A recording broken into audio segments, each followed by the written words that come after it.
You have some old stale bread you need to do something with before it goes moldy? Stick around, I'll show you what to do with it.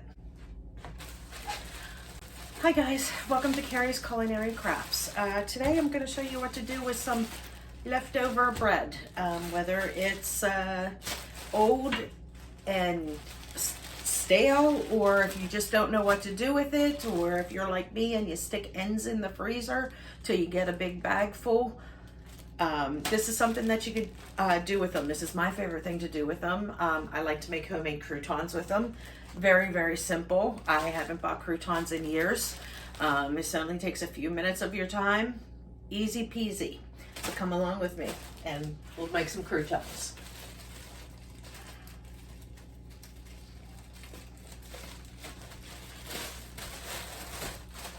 Okay, this is a very simple, easy process. You just want to get your bread, and you can either tear it up. I personally like to cut it into cubes, but you can do whatever you want. And this was in my freezer, leftover bread in my freezer, so it's kind of partially still frozen, so it'll make it nice and easy to cut up. So I'm just going to cut cubes out of this old bread.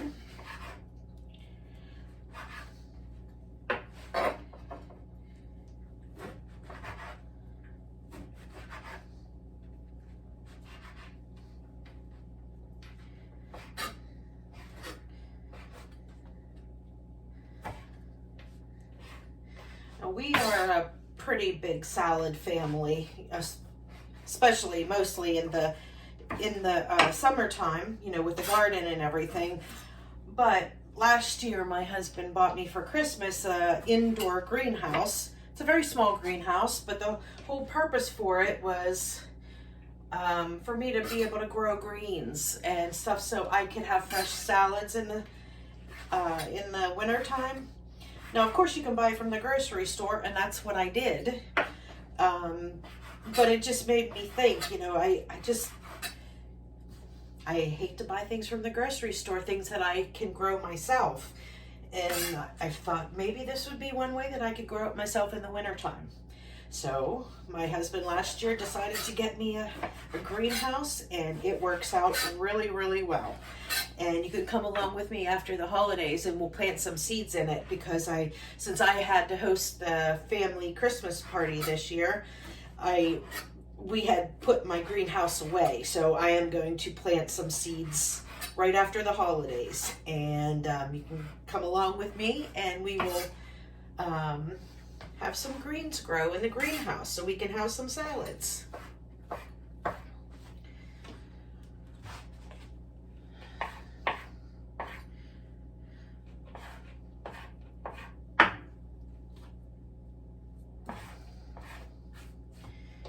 Okay, here is the last of the bread. Now usually I'll wait until I have a full bag, because a full bag means like a full loaf, and it would fill this whole thing up. But since I was starting to run low and I had that bag in the freezer, I just wanted to pull it out and get some croutons made just to fill up this container.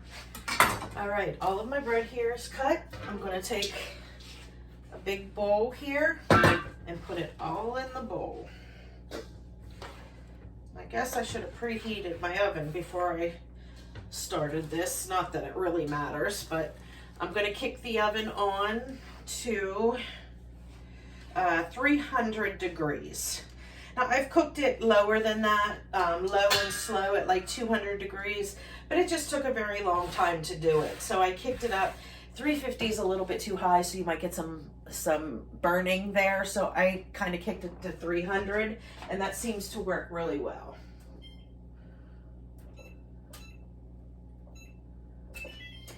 Okay, so we'll get that heated up, and I'll show you how quick and easy it is for these croutons. All right, I have some extra virgin olive oil here from Thrive Market. It's my favorite olive oil. And just sprinkle it over the top. Salt and pepper.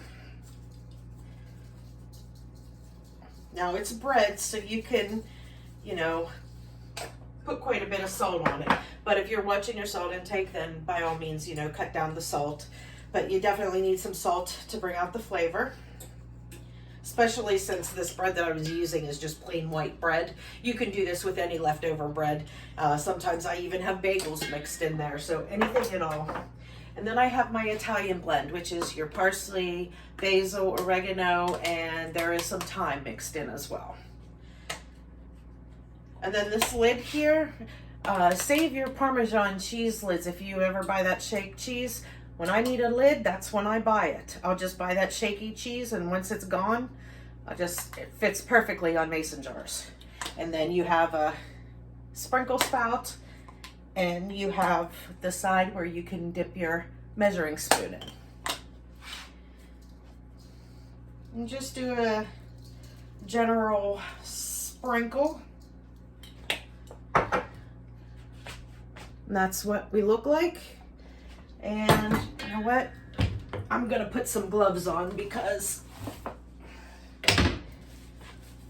I don't feel like getting my hands all oily. Will make this an easy cleanup for me.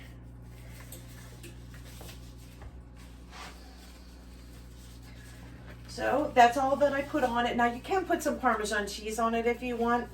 I just try and keep it, these can keep for a very long time without the Parmesan cheese. If you put Parmesan cheese in it, you're gonna need to use those croutons a little bit quicker, like within the next month or two, tops. But if I am going to have croutons maybe for like 6 months or something, I just like to make sure that I don't put any like dairy kind of products in there. So salt, pepper, Italian seasoning, olive oil, and almost forgot, favorite, garlic powder.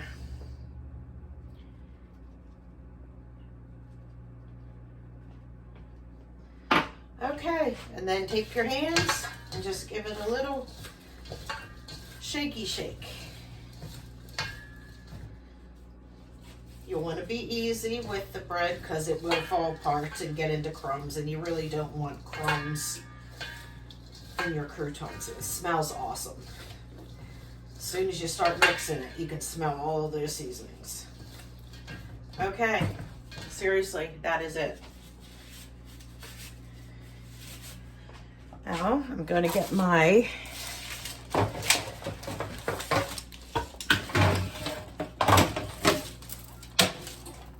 oh, sorry, that wasn't close up on my face. Get my cookie sheet here with some parchment paper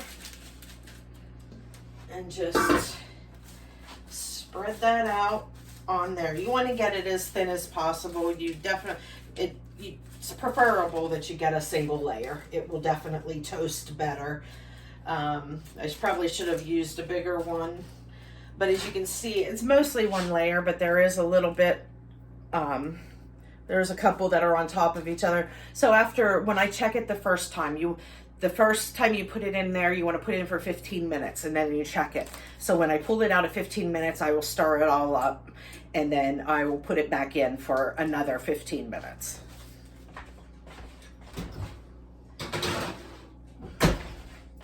We'll set the timer for 15 minutes. And I'll bring you back in 15 minutes and we'll take a look at it and flip them and stick them back in the oven, and we'll see how long after that point it takes. Hi guys, the oven is going off for the croutons. All right, let's take a look, see. Ooh, wish you could smell it. Okay. Okay, here is what they're looking like. They're looking pretty good. They are starting to dry. See, this one is a really good dry one. You can hear that crunch, but they're not all done. So I am just going to sit here and mix them up a little bit. And I'm going to put them in. Now I'm going to do 5-minute increments because this might only need, I'd say 10 minutes tops. So it might be done after 5 minutes. We'll check it at 5 minutes. All right, so let's check our croutons. Let's see. Yeah, these are all crunchy, so they are done. Now what I'm gonna do is, you definitely don't want them to burn, because if you start seeing them get too dark, they're already burnt. So as you can see, there are none of these that are like super dark. So what I'm gonna do is I am just gonna go ahead and leave these on the on the tray. Then they can continue to cook and dry out, just in case if any of these big ones aren't completely done. But everything I'm feeling, see, they're just crumbling. They're crunchy and crumbling, and that's what you want. And I'm not feeling any moisture anywhere. But there you go. That is a quick and easy way to have croutons, and you don't have to spend $3 on a little bag at the store. You can just save the ends of your breads or any type of bread product. If you have leftover, just stick them in the freezer, and when you have a bag full, pull them out and make yourself some croutons. All right, guys, I hope you enjoyed this, and this is Carrie from Carrie's Culinary Crafts. I'll see you next time. Bye, guys.